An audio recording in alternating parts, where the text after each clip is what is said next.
یہ لکھا ہے کہ حضرت عمر فاروق رضی اللہ تعالیٰ عنہ کے دور میں بھی کس طرح کا واقعہ پیش آیا۔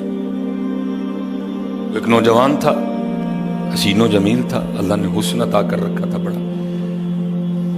اس نے جب بھی نماز پڑھنے کے لیے آنا نا تو راستے میں ایک عورت تھی، اس کی نظر پڑتی، اور یہ کہا گیا ہے کہ جو نظر ہے یہ شیطان کے تیروں میں سے ایک تیر ہے حضرت، اسی لیے تو حضرت جی نظریں جھکا کے چلنے کا حکم دیا گیا ہے، کیونکہ جو نظر ہے یہ شیطان کے تیروں میں سے ایک تیر ہے حضرت جی۔ پڑھ تو یہ ایک دفعہ جاتی ہے لیکن کتنی دنوں تک حضرت اس نظر کا جو اثر ہے وہ دل سے نہیں جاتا۔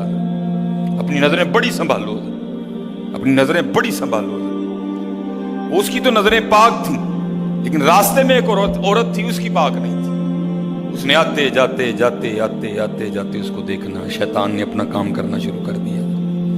اس نے ایک دن کیا کیا، اس نے اپنی خادمہ سے نا اپنی خواہش کا اظہار کیا، میرا دل کرتا ہے کہ اس نوجوان سے نا تنہائی ملے، لیکن ملے تو ملے کس طرح؟ وہ جو خادمہ تھی ذرا پکی عمر کی تھی، اس نے کہا یہ تو کوئی مشکل کام نہیں ہے، آج ہی رات کو بات بنا دیتی۔ وہ جب عشاء پڑھ کے وہ نوجوان مسجد سے نکلا نا، وہ خادمہ راستے میں کھڑی ہو گئی، اس کو روک لیا، اس کو 2-3 احادیث سنائی، 2-3 آیات مبارکہ سنائی کسی کے کام آنے کے حوالے سے۔ ہمارے گھر میں مرد کوئی نہیں ہے، کچھ وزنی سا سامان اٹھانا ہے، اگر آپ اٹھا دیں تو بڑی نوازش ہوگی، اللہ راضی ہوگا، اللہ کے رسول راضی ہوگا، کوئی مسئلہ نہیں۔ اسی طرح ہوا حضرت، وہ گھر لے گئی، پچھلے کمرے میں لے گئی۔ وہ جیسے کمرے میں داخل ہوئے، وہ عورت پہلے موجود تھی، اس نے جناب اندر سے چٹکنی لگا لی اور اس کے سامنے اپنی خواہش کا اظہار کیا۔ جیسے میں نے کہا نا بڑا مشکل موقع ہوتا ہے، لیکن وہ نوجوان ہماری طرح کا نوجوان نہیں تھا، وہ قرآن والا نوجوان تھا، اس کا تعلق قرآن سے مضبوط تھا۔ اس کو یہی آیت یاد آئی، وَلِمَنْ خَافَ مَقَامَ رَبِّهِ جَنَّتَانِ، جو اپنے رب کے حضور کھڑا ہونے سے ڈر گیا، موقع بھی تھا، طاقت بھی تھی، عمر بھی تھی، خواہش بھی تھی، پھر بھی ڈر گیا، نہیں، میرا اللہ دیکھ رہا ہے، میں کل اپنے اللہ کے حضور کون سا منہ لے کے جاؤں گا، کس طرح اللہ اور اللہ کے رسول کی بارگاہ میں کل جاؤں گا، سارا کچھ کر سکتا تھا، کوئی تیسرا نہیں تھا، لیکن کیا نہیں، میرا اللہ دیکھ رہا ہے ادھر۔ وہ ایسا خوف طاری ہوا، ایسا خوف الہی طاری ہوا، گش کھا کے گر گئے نیچے۔ اب عورت ڈر گئی، آگے بڑھ کے کسی نے نبض نہیں دیکھی کہ زندہ ہے کہ شہید ہو گئے، انہوں نے سمجھا کہ شاید مر گئے۔ اس نے دروازہ کھٹکھٹایا، باہر سے اس نے خادمہ نے دروازہ کھولا، اس نے کہا یہ تو مر گیا۔ اس نے کہا یہ بھی کوئی مشکل بات نہیں، بھائی نام تو اس پہ لگے گا نا جس کے گھر سے لاش برآمد ہوگی، تم ٹانگیں پکڑو میں ہاتھ پکڑتی۔ انہوں نے تھوڑا سا محنت مشقت کر کے نا اٹھا کے جو باہر کوڑا پھینکنے کی جگہ تھی نا، اس نوجوان کو پھینک دیا۔ اب رات پڑ گئی، بیٹا گھر نہیں آ رہا، باپ پریشان تھا۔ جب کافی وقت گزرا نا تو والد صاحب بیٹے کی تلاش میں نکلے، تو راستے میں کیا دیکھتے ہیں کہ وہ جو کوڑا کرکٹ پھینکنے کی جگہ ہے وہاں بیٹا پڑا ہوا ہے۔ بیٹے کو اٹھایا، گھر لے آئے، منہ پہ پانی کے چھینٹے مارے، بیٹے کو ہوش آئی۔ باپ نے پوچھا پتر کیا ہوا؟ وہ بیٹے نے پھر سنانا شروع کیا۔ جب پھر وہاں پہنچا نا تو اس عورت نے مجھے دعوت زنا دی، تو پہلے تو خوف الہی کی وجہ سے بے ہوش ہوا تھا، اس بار اتنا خوف الہی نے غلبہ کیا کہ واقعی روح پرواز کر گئی ہے۔ والد نے راتوں رات جنازہ کروا دیا۔ صبح والد صاحب فجر کی نماز کی جماعت میں شریک نہیں ہو سکے۔ جب نماز سے فارغ ہوئے نا تو امیر المومنین حضرت سیدنا عمر بن خطاب رضی اللہ تعالیٰ نے پوچھا بھائی وہ آج ہمارا فلاں مقتدی کیوں نہیں آیا؟ لوگوں نے ساری بات سنائی۔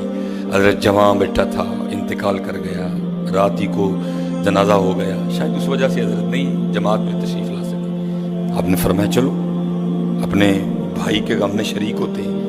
حضرت سیدنا عمر فاروق رضی اللہ تعالیٰ عنہ آئے، باتیں ہوتی رہیں۔ آپ نے بیٹے کے انتقال کی وجہ پوچھی، بیٹے نے ساری بات سنائی۔ آپ نے فرمایا اچھا تیرے بیٹے کا انتقال خوف الہی کی وجہ سے ہوا ہے؟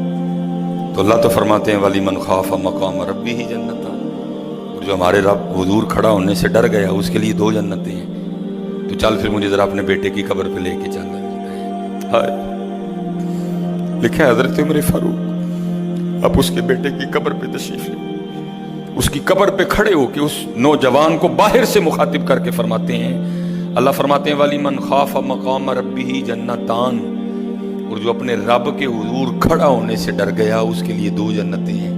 اے نوجوان اب آگے تو بتا اللہ نے تجھے 2 جنتیں دی کہ نہیں دی؟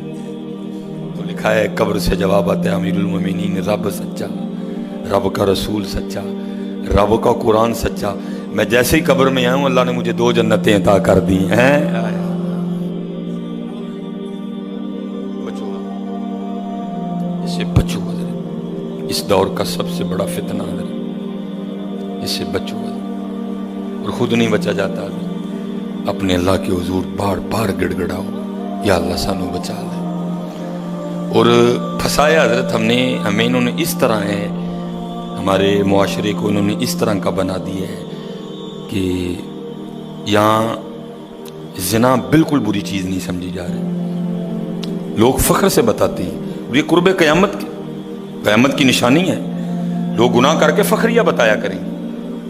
آج کا نوجوان فخریہ بتاتا ہے، میری اتنی گرل فرینڈز ہیں، آج کا نوجوان فخر سے بتاتا ہے یہ قرب قیامت ہے، یہ نشانی ہے قیامت کی۔ لوگ گناہ کر کے ڈریں گے نہیں بلکہ فخریہ بتایا کریں گے، ہاں جی میں یہ گناہ کر رہا ہوں اور اتنی جگہ کر رہا ہوں میں یہ گناہ، لیکن کیا ہوگا نیکی مشکل ہو جائے۔ آج حضرت جی آپ دوسرا نکاح کر لیں، اللہ سنت ہے، قرآن میں اللہ خود کہہ رہے ہیں فَإِن طَابَ لَكُم مِّنَ النِّسَاءِ مَثْنَىٰ وَثُلَاثَ وَرُبَاعَ، پہلے کی تو اللہ نے بات ہی نہیں کی، بات ہی دوسرے سے شروع ہو رہی ہے۔ مِّنَ النِّسَاءِ مَثْنَىٰ وَثُلَاثَ وَرُبَاعَ، پہلے کی بات ہی نہیں ہوئی، بات ہی دوسرے سے شروع ہو رہی ہے۔ جتنی مرضی گرل فرینڈ رکھ لیں آپ کو کوئی برا نہیں سمجھے گا، بلکہ لوگ آپ کے جانے کے بعد بڑا خوش ہو گئے کہ یار بڑا رنگین مزاج آدمی ہے۔ لیکن حضرت آپ دوسرا نکاح کر لیں اسی وقت آپ لوگوں کے کاغذوں میں 2 نمبر ہو جائیں گے، پیکے بھی ناراض، سونے بھی ناراض، پرا بھی ناراض، سالہ بھی ناراض، ہیں جی چھوٹا بھی ناراض، بڑا بھی ناراض۔ یہ کیا ہے؟ یہ قرب قیامت ہے۔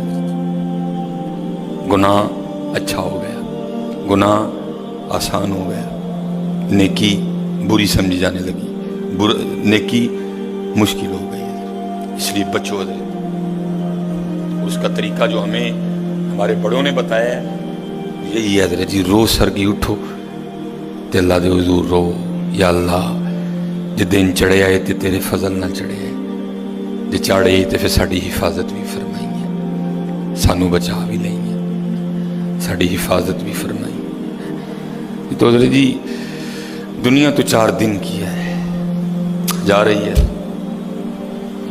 کالے وال مسافر ہوئے، چٹیاں ڈیرے لائے، کالے وال مسافر ہوئے، چٹیاں ڈیرے لائے، ویکھ محمد بخشا موت سے نہیں آئے۔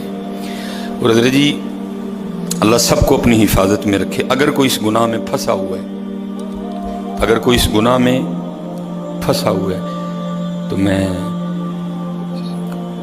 کہوں گا کہ توبہ کر لیں سارے حضرت، کیونکہ حضرت یہ وہ گناہ ہیں کر تو ہم رہے ہیں لیکن اس کی سزا ہماری نسلوں کو بھگتنی پڑنی ہے، کیونکہ امام شافعی رحمۃ اللہ تعالی علیہ فرماتے ہیں زنا وہ قرض ہے جو لے تو رہا ہے لیکن چکائے گی تیری اولاد۔ زنا وہ قرض ہے جو لے تو رہا ہے لیکن چکائے گی تیری اولاد۔ اس لیے حضرت جی اپنی اولاد کے لیے، اپنی بیٹیوں کے لیے، اپنی بہنوں کے لیے گڑھے نہ کھودو حضرت، اس سے بچو حضرت۔